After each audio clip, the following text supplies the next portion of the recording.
Welcome one and all, it's time for yet another Warhammer the Old World Battle Report. Warriors of Chaos versus the vile, disgusting, filthy, feral Beastmen. So, as you may know, I'm mostly on the Dwarf train at the moment, since a lot of the events that I'm signed up for in the next few months are 2,600 points, and my Chaos Warriors army isn't really set up for that point level yet, so it's mostly going to be Dwarves for a little bit. However, somebody at the club this week wanted a 2,000 point practice game, so I thought, Chaos Warriors can still give someone a good game at 2,000 points. There's a couple of things I want to try out that I haven't done yet, so let's have a look. Diving in. So, my list. Previously, of course, I'd been running the Big Dragon, some Knights, a load of Dragon Ogres, and the giant block of Chaos Warriors with a Wizard in there. The Warpfire Dragon has popped up since then, so the Warpfire Dragon comes straight into the list. Now, I don't think that this list, or my army as it currently exists, my Chaos Warrior army, is that competitive in the new scenario play, because I don't really have the units to do a lot of scoring, but can still hopefully kill lots of stuff, so that is the plan. So, let's go through the list. First of all, instead of a Chaos Lord, we have an Exalted Champion on a Chaos Dragon, because that satisfies the unit limit, the point limit for a unit. It's 495 points for this bad boy, and tooled up with, if I crack this open, a shield, a flail, we have Mark of Nurgle, 2 Favours of the Gods for those rerolls on the table, the Brazen Collar. Anyone that can have a Brazen Collar now, I'm just spamming them everywhere because it's so good. With the total casting rolls coming down a bit, then just having that flat -2 on top is very tasty. So lots of spells fail when targeting my units now. And the Crown of Everlasting Conquest. So you can still get the triple save on the Exalted Champion on a dragon. What are the downsides to being an Exalted Champion? You have lower leadership, you have lower weapon skill, lower wounds, so the dragon with the guy on it are now only 9 wounds, which means that you don't get that juicy bonus of 1 to your combat res. Also, if you're curious why there's a little bit of clear rod on the dragon's leg there, that's because I noticed my 2-headed lead Chaos Dragon was suffering from lead droop, where this leg seems to be the weak point, particularly this joint, back joint here, is quite thin. So the whole model was just leaning to one side. So I bent it back into shape and just wedged that in there for now. Maybe I'll come up with a permanent solution and actually pin parts of it to the base in different locations to keep it sturdy. But for now, that's just wedged in there. So it shouldn't droop anymore. Then, so that's the general. We've got my Sorcerer Lord, who you can see on the end of the Chaos Warrior unit here. Slightly cheaper than I'm normally running them as well. So, Mark of Nurgle again. Wizard level 4. Not compulsory to be a level 4 anymore, because level 3, they've leveled the playing field a bit since you're getting the same casting bonus. It's just if you want more spells, you go up in levels now.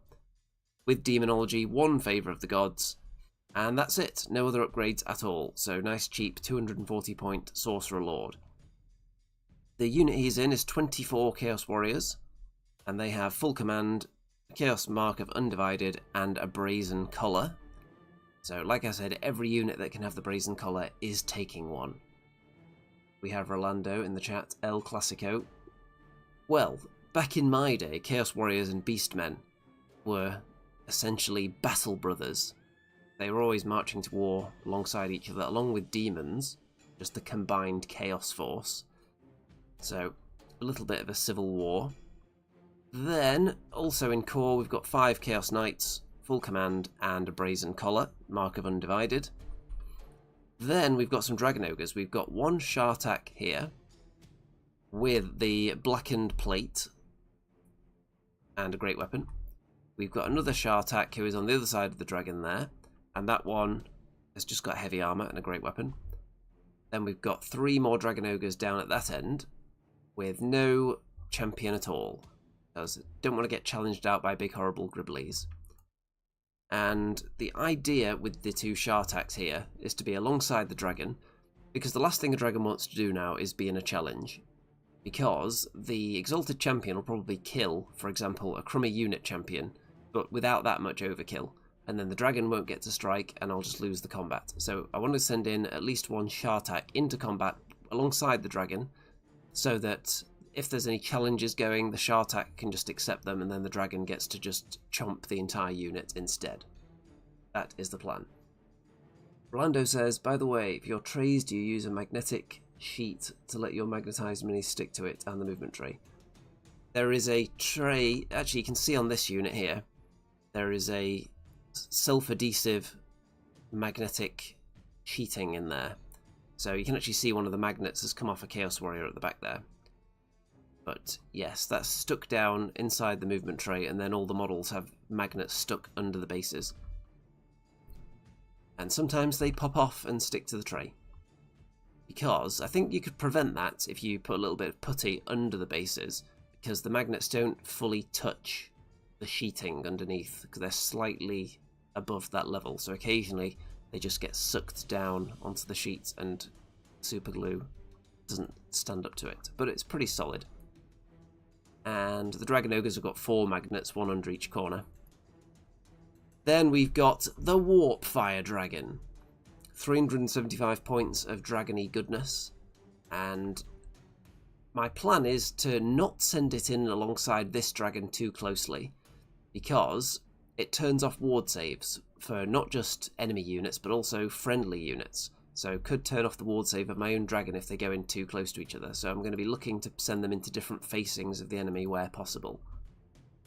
And I'm also planning to maybe use it for shooting. Not magic though, I haven't given it the upgrade to make it a wizard, which is something you can do. So that is my entire list. The issue that I'm seeing against the Beastmen immediately is that I'm significantly outdropped, so my opponent has been able to pick and choose where to place the important units and aim at the units that they want to fight. So let's look at the filthy Beastman list. The general is a Doom Bull with a Scimitar of Skulltar, Armour of Meteoric Iron, Talisman of Protection, and Gouge Tusks. So, combined with this unit, which I'll get to in a minute, there's an item in there that reduces armor saves of enemy and friendly units. So the fact that the Armour of Meteoric Iron is on the Doom Bull means that that can't be modified.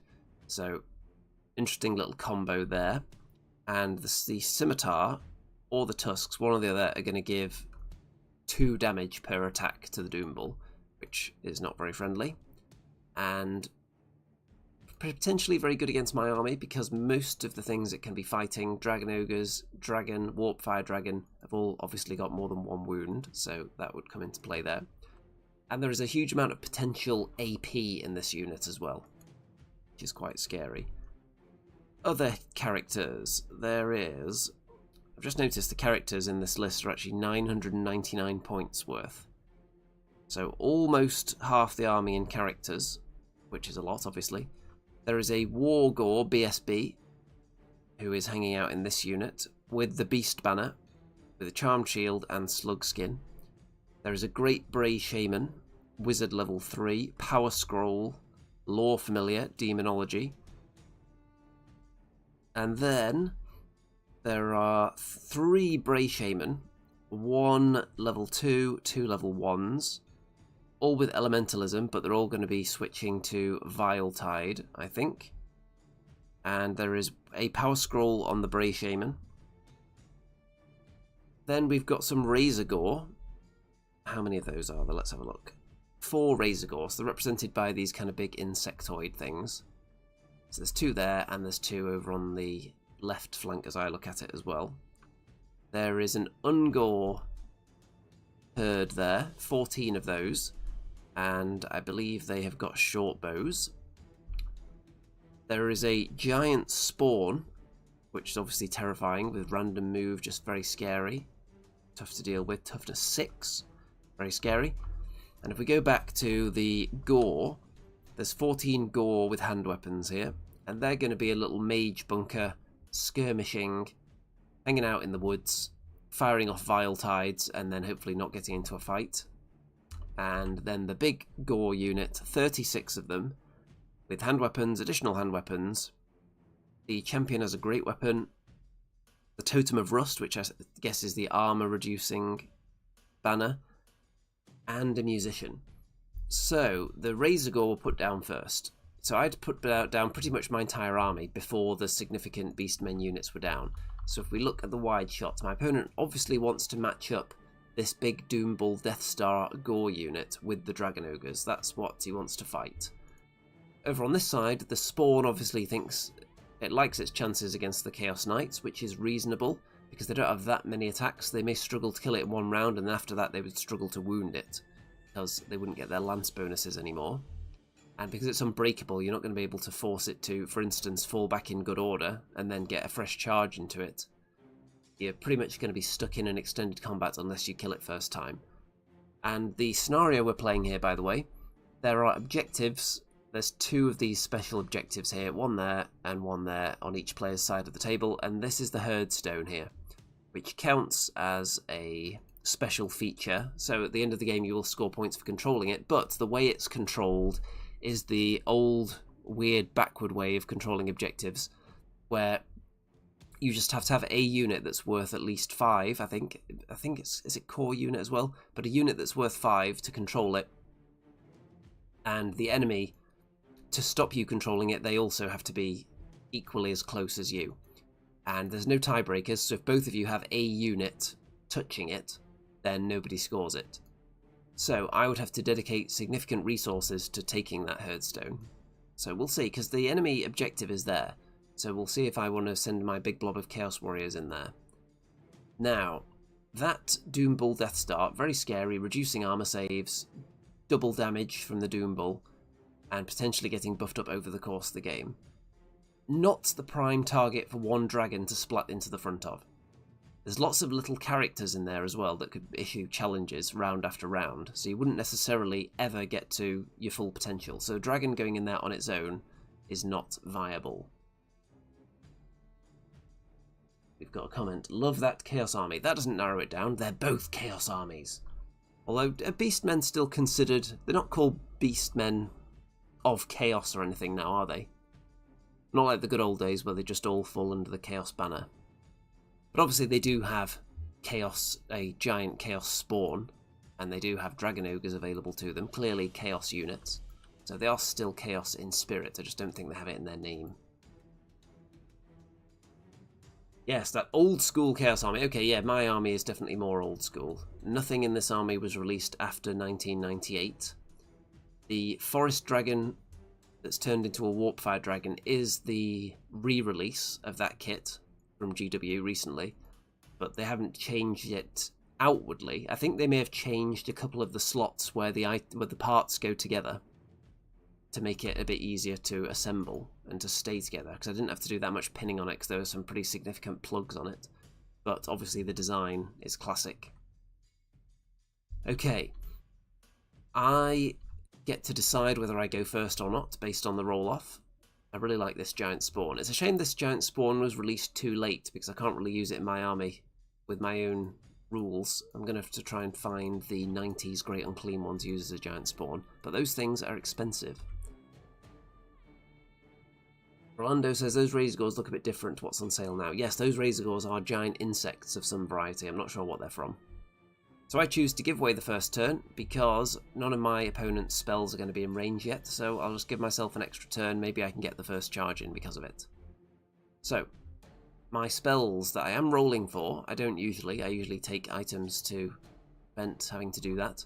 I end up with Demonic Vigor, Enchantment, Steed of Shadows, Conveyance, the Summoning Magic Missile, and Demonic Familiar's Assailment. So, something for each of the main parts of the game there. And immediately this big blob is moving forward. My opponent also has access to Steed of Shadows, so that unit can potentially be moving quite fast, although it's more difficult to cast that spell now. And nothing else is that eager to get into charge range of my army immediately. So at this stage, I'm actually thinking for this particular matchup, it would be better probably to have a champion in the Dragon Ogre unit. because there's no big gribbly enemy monster that's going to get in there and just, well, like a hero on a dragon, for example, that would steam into the unit, challenge the Shartak, eat it, and then the other two just have to sit there twiddling their thumbs and can't fight back. That's the reason for not putting a champion in the unit. But against this specific army, I think a champion would be better, because I'd want every unit to be providing dragon backup, so my exalted champion on dragon can get into anything and always have a unit that has a champion in there alongside him, so the champion of mine can accept any crummy enemy challenges. So the spawn, obviously random moving, decides to just go forward towards the knights and accept that maybe it'll get charged, which I am going to do. So we pick up 30 points each for controlling the objectives on our own side of the table. And my turn, I immediately charge the knights into the spawn, because I'd rather just not have to deal with it later. And I don't think the knights are going to be crucial to how this game goes anyway, because it's all going to be about whether I can kill that enemy Death Star, because I can reveal that my strategy is to destroy the enemy Death Star rather than avoid it, which is a valid strategy, avoidance. It would be extremely valid for an army that doesn't necessarily have its own equally potent Death Star, because that Doom Bull is very beefy. And that whole unit actually is also -1 to hit from something as well, which is quite significant. So it would possibly be better to go around trying to mop up all the other units. It is difficult to charge skirmishers now with the new rules though, since you have to see a lot of them before you can charge them, I think. Or is it they have to see a lot of you before they charge you? Either way, skirmishers pretty good at hiding anyway, there's enough terrain for them to hide around. And I just want to kill a Death Star, so that's going to be my plan. I've got off Demonic Vigour, but not Steed of Shadows, and with the Eye of the Gods has fallen on my Exalted Champion and blessed him with +1 weapon skill for the rest of the game, which is good. He's not stupid immediately, which is nice. And you can see my Dragon Ogres don't want to take the first hit, because my Dragon isn't in position to join in yet. So, because my opponent was able to position after I'd deployed everything, was able to put this unit down, these woods are here. So, what I would like to have happened is that Death Star just marches straight down the middle. I multi-charge both Shartaks, the Dragon, and the Chaos Warriors all in there at the same time. Depending which enemy character issues a challenge, I would then accept with either a Shartak or just a Chaos Warrior champion. Then the Dragon would munch everyone, there'd be stomps going everywhere, and we'd just wipe the floor with them. However, because they're heading for the Dragon Ogres down here, there's no champion in that unit, so no challenge shenanigans going on. So I'm going to send one Shartak this way, along with the Dragon and the Warp Fire. The Chaos Warriors would have liked to have gone that way as well, but because I failed to cast Steed of Shadows, it's going to get pretty crowded in here now. I would have liked to have positioned them like here, but they don't have the movement to do that right now. So we shall see whether I persist with that or whether I decide that it's going to get too cramped with that big unit there as well. Because obviously they're moving in. We could just sandwich them with everything. Okay, so there's my turn 1. We've both picked up 60 points so far. And into the enemy turn 2. 2 Razor Gore declare a charge into the Shartak with the blackened plate. And one of them succeeds with the charge and the other one doesn't, which is the nightmare for the Beastmen, because now one of them is very likely to get killed and they're unlikely to do much in return. And then there's going to be some shooting. Various short bows and vile tides going off. 1 wound suffered by this Shartak. And there are various buffs being applied to the Doom Bull here, but I can't remember what each one represents. But it's basically getting better at fighting as the game goes on. Okay, so the giant spawn loses another 2 wounds to the Chaos Knights, and I win the combat again. I do lose 1 knight, and I choose to turn away from it because I wouldn't get my lance bonus for charging in anyway. So I'm just going to ignore it for now. Because I think I got quite lucky and wounded it with 2 horse attacks this round, which is how I managed to do the extra wounds to it. So it's my turn next, so I'm going to face away and try and maybe charge something else. The Shartak does not manage to kill the Razor Gore in 1 round, which is sad. It's got 2 wounds. And you can see the scoring getting pretty predictable because we've both got a core unit next to the objective there. Steve says the bugs are from Necromunda for the Ash Wastes faction. That makes sense, actually. I do recall seeing them. Okay, into my turn 2. So the Knights weren't able to charge anyone else, but they've moved away from the spawn. And one of the reasons for just ignoring the spawn and disrespecting it, if it charges into the rear of the Knights, that doesn't really affect much, because I would still need to do 2 wounds to it, and I wouldn't get my lance bonus anyway. Potentially I could lose a knight before hitting it back, but oh yeah, look at this. The Shartak again fails to kill the Razor Gore because I rolled a 1-1 on the wound rolls from the Shartak there. Very nice. So heavily armoured, but his axe is a bit blunt tonight. I have now gained extra strength and leadership on my Exalted Champion now, which is good. Always good to get that leadership bonus when you're the general. And I've positioned the Dragon and the Shartak in the woods. They can look through. The Dragon Ogres right up to the Gore and the Warpfire Dragon behind, so that then I can use the Breath Attack from my Exalted Champion's Chaos Dragon and the magic Stone Thrower-esque Warp Fire attack from the Warpfire Dragon, and all that I managed to kill a few of the Gore, which is nice. And you can see that my Sorcerer Lord keeps gaining temporary buffs. And he's actually used his reroll now, so he's probably not going to be rolling on that table again, because I did not want to get stupidity on anything. Attempted to cast the Summoning Magic Missile onto a Razor Gore, but failed. And that's how it's looking. So obviously, this is a trap. The Gore are supposed to charge in there against the Dragon Ogres. The Dragon Ogres then probably lose the combat, because that Doom Bull's pretty good.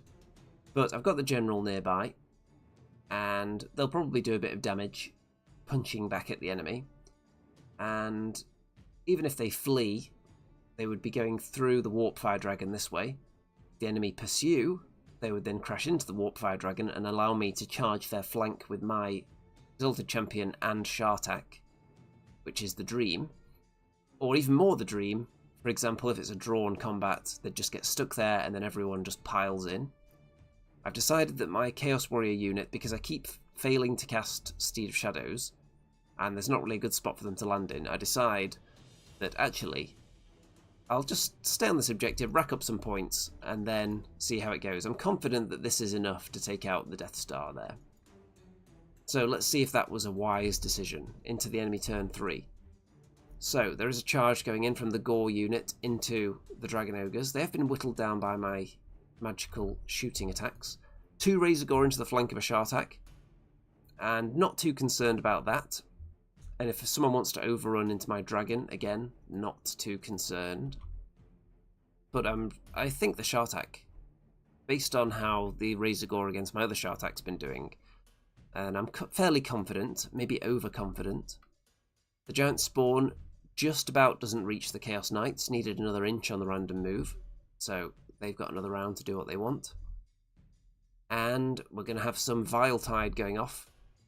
So the big Vile Tide with rerolls manages to do 3 wounds to my Chaos Dragon, which isn't very nice. And the Gore are obviously into the Dragon Ogres. Short bows from the Ungor take out a couple of Chaos Warriors. Oh, by the way, hilariously, I forgot to put shields on my Chaos Warrior unit for this game. Because usually I just copy and paste the list from the last list and then make modifications to it. This time I made the list from scratch and just forgot to give them shields, hilariously. So, the 2 Razor Gore actually kill the Shartak. One of them overruns into the Chaos Warriors, one of them into the Dragon. But then we realise, actually, if you send this one in first, it would touch the Chaos Dragon, and then that would then block the other one from going into the Chaos Warriors, which is how I believe that it works. If anyone knows that that should be different, then let me know. But my understanding is you do them one at a time. You'd pick which one to do first, so that one would hit the Dragon, and the other one would then get stuck. Like this. Let me know if that's wrong and what they should move simultaneously, but I'm under the impression that you would do them one at a time, and if one of the units pursuing forms a blockage, the other one just gets stuck and stops there. And all the Dragon Ogres get killed by the Doom Bull, pretty much. I think he only left about 2 wounds in the units. That Doom Bull is an absolute beast. Now, I no longer have anyone to go in there and take a challenge, but I do have my dragon, who could kill this Razor Gore and then overrun. Because he's facing this way, he would then overrun in that direction. The Warpfire Dragon could charge in as well, or the Warpfire Dragon could fly over here and maybe keep firing magical rocks into the unit. Yeah, so I don't have to go for this unit next turn, but I think that Doom Bull in there against the dragon would make a very interesting duel. And because the Warpfire Dragon turns off ward saves, I would be turning off my own ward save, but also the enemy ward save. So the Doom Bull would be down to a 5-up Meteoric Iron save and nothing else. And I've got a lot of attacks. And if I'm making the charge, if I kill this Razor Gore and then go in, we did have to check. I got an extra base out, put it in there to see where the Warpfire Dragon would land when it charges and maximizes. And then if my dragon kills the Razor Gore and then overruns in the natural direction, would it touch the unit first or would it touch my own dragon? And we determined that it would actually touch the Gore unit first. So that's going to be very interesting. 2 dragons into that unit. If the Doom Bull is so confident he can take down a dragon, then I'll accept the challenge. My Shartak kills the other Razor Gore and takes 1 wound in the process. Okay, into the enemy turn.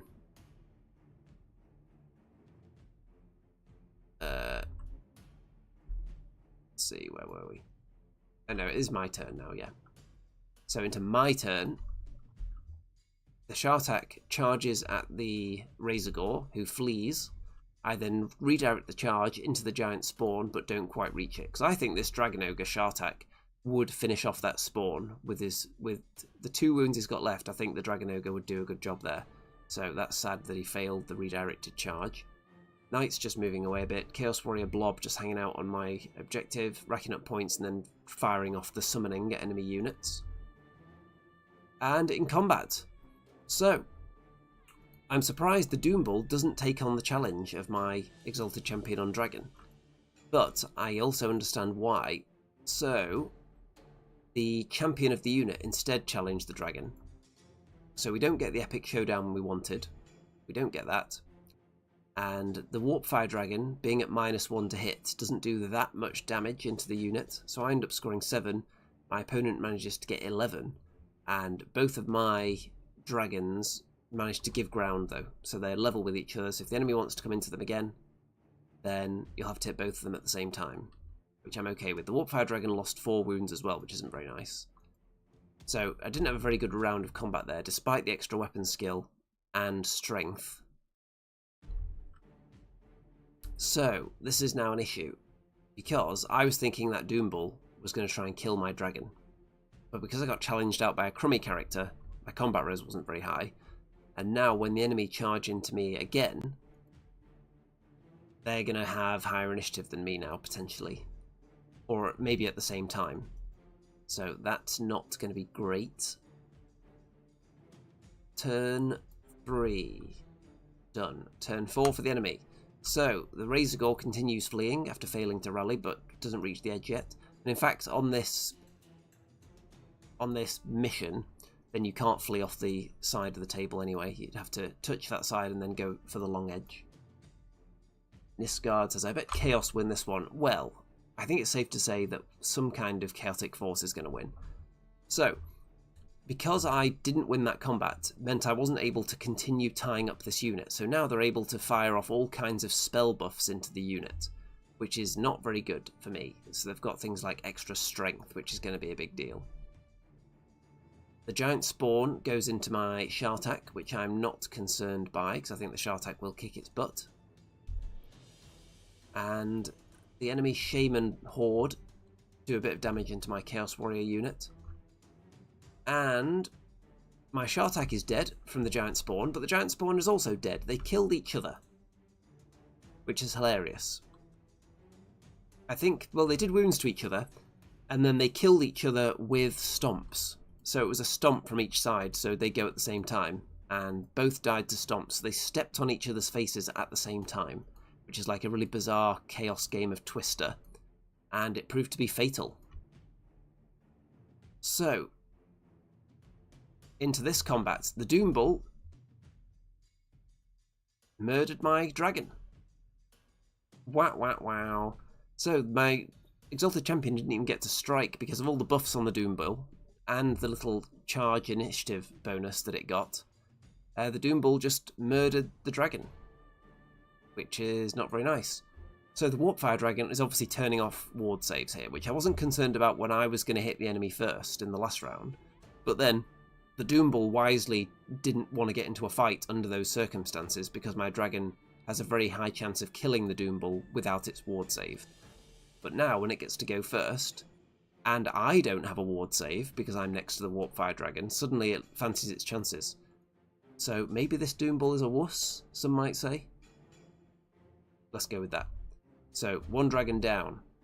And the Warpfire Dragon rolls a double 6 on its leadership, runs away, and is cut down by the Gore. So, both dragons down. So, it's not going very well. And what I'm thinking at this stage is, the two Shartaks and the dragon, it's only viable if the enemy are coming straight towards you. If you have to reposition, then the Shartaks can't keep up with the dragon. And they're way more susceptible to being killed by other means as well than the dragon is.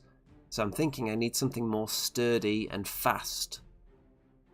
Or sturdy or fast. Preferably just something fast that can keep up with the dragon and guarantee that it'll be able to move alongside it for positioning purposes and co-charge in with it. So some kind of mounted character or some other kind of fast hero, potentially, to go in with the dragon into charges, because the Shartak were struggling to reposition themselves at the same rate as the dragon, so couldn't really keep up with him. Christian says, I'm late. Hi everyone, hope you're taking care this Friday and a half.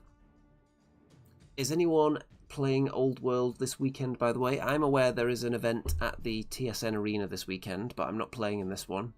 I am playing Old World at the TSN in 2 weeks, I think, which is 2,600 points. Before that, there's Age of Sigmar, and the weekend after that, it's Star Wars Shatterpoint. So I've got 3 tournament weekends in a row coming up. So very exciting. And I'm going to be playing Dwarves at that 2,600 point event. The only things I need to get painted are my baggage train, which I've got on the painting table right here, and Burlock Daminson, the new model, who is currently undercoated. So maybe I'll get that done this weekend. Shouldn't take that long to do one model. Okay, turn 4 in the bag.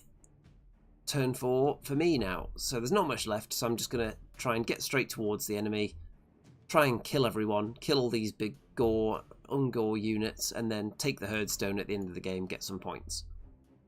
And my knights are now just staring at this unit, because there's nothing really for them to do other than block this unit and prevent it from just Steed of Shadowing and landing behind my Chaos Warrior block when I'm trying to deal with these chumps up here. More Talk says, do you have a picture of your baggage train conversion? I do not at the moment, but I'm hoping to have it painted this weekend, so you'll be able to see that soon. It is actually a cabbage train. So it's a dwarf mine. There's a bit of a mining situation. Dwarf mining cart with cabbage in it. So they've obviously been down the cabbage mines, and you'll just have to wait and see. I'm using some Bad Squiddo scenics on it. So very stylish. Well, it should be when I finish painting it anyway. So the summoning repeatedly fails to cast. So I'm also thinking that the Sorcerer Lord is not necessarily getting the best out of his points anymore. So if I want to run this Sorcerer Bunker, should I switch to Tzeentch? Because then I'm going to get an additional +1 to cast. And that could be a big deal, because the spells are just slightly harder to get off now. Some of the casting values have come down by 1, but a level 4 is now -2, and those spells weren't necessarily the easiest to cast in the first place. So maybe I do need to go Tzeentch if I want to persist with a Sorcerer Bunker. Maybe even I don't need a level 4, maybe just level 3, and then take the Lore Familiar.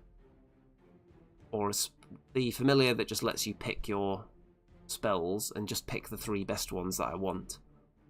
And yeah, maybe Demonology isn't the best one to go with either. Maybe there's another one that has better offensive spells, because I used to like the Summoning and the Ruby Ring of Ruin for the magic missile in there, but that's harder to get off now as well. So, I don't know, maybe I'll have to look at some other laws of magic for the wizard. Maybe a lower level wizard would be better, just as a support to a unit of infantry that has, for example, a fighty hero in it. Different things to try out anyway. So, into the enemy turn 5, everyone just turns around to look at my knights and gets close enough so I can't use my lances on them. Which is fine by me, because this is kind of a sacrificial unit now anyway. And the Gore are retreating. And that's about it for the turn. So I'm no longer scoring on objectives, because I've moved away from my home objective to try and chase down the enemy and go for the Herdstone. My turn 5, so I'm continually failing to cast Steed of Shadows, which isn't very nice. I do cast the Summoning, kill a couple of Gore, but not enough. Ungore, should I say, not enough. And the Knights just sit there, because if I charge in and die, that allows this unit to then turn round and then do something next turn. So they're going to have to spend their turn 6 fighting my Knights now. Turn 6 for the enemy, and they do murder the Knights. And everyone else runs away from my Chaos Warrior block and hides. And then into my turn 6, I move to touch the Herdstone to take this objective, and obviously because there's Ungore hiding behind it, I don't get any victory points for the Herdstone, which is sad.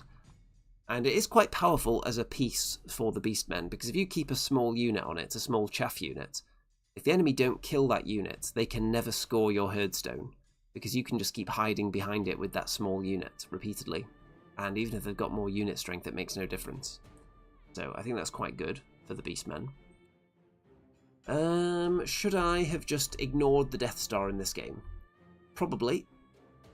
I don't think there was a particular reason that the dragons had to go and fight it, especially once the Shartaks were out of the equation and they couldn't join in, which was the whole purpose of their existence. But I just wanted the cinematic moment of a dragon versus a Doombull. But the Doombull was only willing to do that on its own terms, and rightly so. So maybe I should have just ignored this Death Star entirely and just gone, surrounded everything else with dragons, and just charged in and killed all these skirmishing units that would have stood way less of a chance against dragons. So maybe that would have been the way to go, and just run away from this unit entirely. Let it have a couple of Dragon Ogres maybe, and then try and eat everything else. On the other hand, if I hadn't been outdropped and I'd been able to set up all the stuff I wanted opposite this unit and got into a fight that was favourable, even then though, if the unit had got off its own Steed of Shadows, it could just fly away from the units that I want to fight it with. But it's not reliable at spellcasting anymore. Steed of Shadows is very difficult to get that spell off now actually, especially with the lower level spellcasters. I think it was level 3 in this army that had it. So a reasonable chance. So all in all, a good learning experience for the Chaos Warriors. I think the trick is, the dragon cannot afford to ever be in a challenge with anything. Because if you're in a challenge with a unit champion, that means the enemy's going to win combat. If you're in a challenge with anything that isn't a unit champion, it means that they've elected for that character to fight you rather than a unit champion. So it's probably got some trick up its sleeve that means it can hurt you, or not be hurt by you.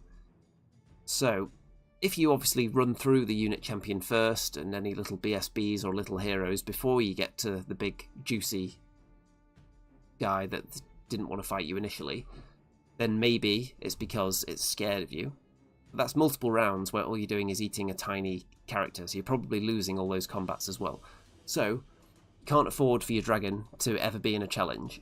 So just don't engage in combat with a unit that has any kind of characters in it with a dragon on its own, is the moral of this story. So what can we use alongside the dragon so that it can't be challenged out? Shartak, I think, they do that job fine, but they're just too slow to keep up with the dragon, especially when you want to reposition to get into the prime targets. So, Chaos Knights could keep up, so a Chaos Knight champion perhaps would be one. So maybe the Chaos Knights should be accompanying dragons. Maybe it should just be It's not very exciting though, is it? Just the list that's entirely dragons and chaos knights. I have seen someone run it, and it was just pretty much run straight forward across the middle of the table with dragons and knights, and what are the enemy going to do about it? Because they're never going to be able to get one of your dragons in a challenge, because there's always knight champions there to take the challenge, and then the dragon just eats your unit.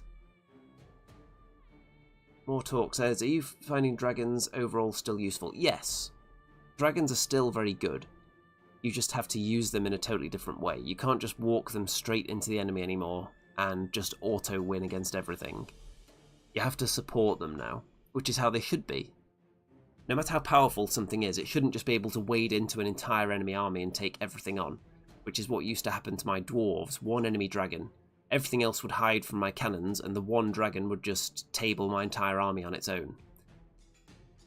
So under the old rules, I think a dragon that cost 2,000 points would still do very well. Some of the best dragons in the game, like the triple save Chaos Lord, if that cost 2,000 points, it would still win a fair few games under the old rules. Under the new rules, I would suggest that it would win very, very few games if you just took one dragon and nothing else. Because most armies are going to have those infantry blocks now that just auto beat you on combat res. And if they fill them with enough small, cheap, disposable heroes, so that's what I'm thinking to counter dragons as well with my dwarves. I'm thinking take the units that not just have a unit champion, but also maybe have a runesmith, maybe an engineer in a unit as well. Just the cheapest characters you can find, just to keep taking those challenges, because if they're only 2 wounds, each one of the heroes, every time they're dying, they're not going to be giving up too much overkill, hopefully. And then the static combat res, if you keep that nice and high as well, if you have banners that boost your combat res, you make sure you've got enough ranks, you've got close order. And then it just becomes a battle of, can you deny being combo charged, or can your opponent find ways to combo charge something with the dragon so it can tie up the challenger. And I think that's an interesting position for the game to be in, actually. You don't just want units splatting into each other mindlessly and the best one just winning. It should be a game of positioning.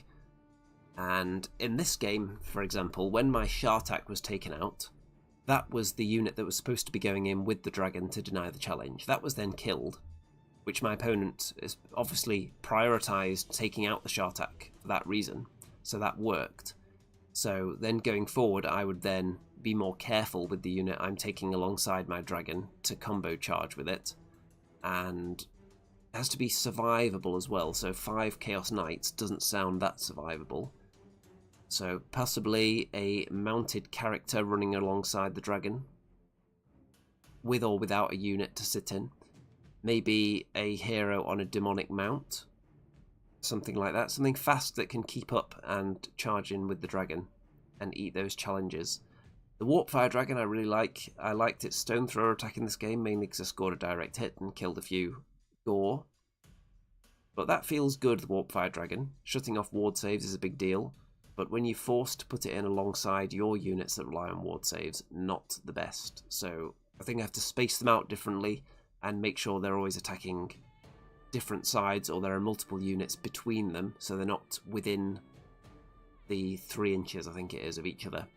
So you're not shutting off your own ward save. What else could potentially go in with the dragon in the Chaos Warriors list? I don't think chariots are going to cut it, and I don't think Shartaks are. So maybe Chaos Knights are the way to go. I do have 5 more Chaos Knights to paint, which are the really old 80s Chaos Knights, all metal, which is very exciting. The old realm of Chaos Knights. I've actually got significantly more knight bodies than I do horses. So, if anyone out there has any old 80s Chaos Steeds, has loads of those but doesn't have anyone to sit on them, then perhaps we can work out some kind of trade deal where you get some of my knight bodies and legs and I get some of your horses, and then we can have more knights between us. So anyone who happens to be in that very bizarre, specific niche situation, then let me know and we can talk. Because scouring eBay for either the steeds or the riders, because they're so old, is very expensive, whichever one you need. So at the moment I can do 5 of them, I think, with the amount of steeds that I have. But loads of extra bodies and lances and legs.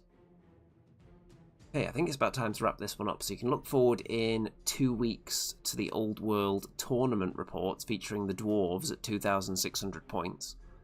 And I haven't made my list yet, but probably going to put Burlock Daminson in there. If I'm painting him, I might as well use him. And what else am I going to use? Could be time for the gyrocopters to come out again, because we saw the importance of outdropping your opponent in this game here. So I think gyrocopters are very good for that, especially as dwarves. If I take, for example, a war machine gun line, a lot of my drops all go down at the same time, and I run rangers as well, who can drop down after everyone else in deployment. So that helps as well. I've got some interesting ideas for dwarf lists.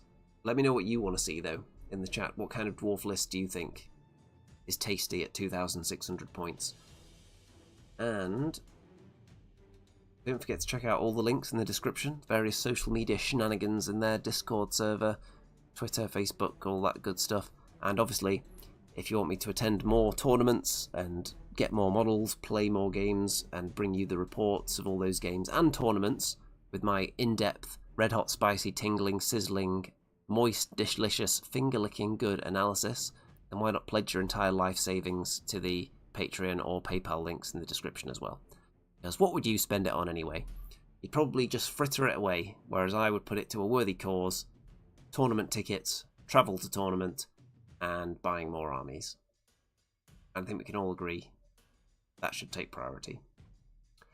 Okay, thanks for tuning in, everybody. We've had a decent live audience, and hopefully there'll be some kind of battle report next week as well. I'm not sure what it's going to be yet. It depends what anyone down at the club wants to play.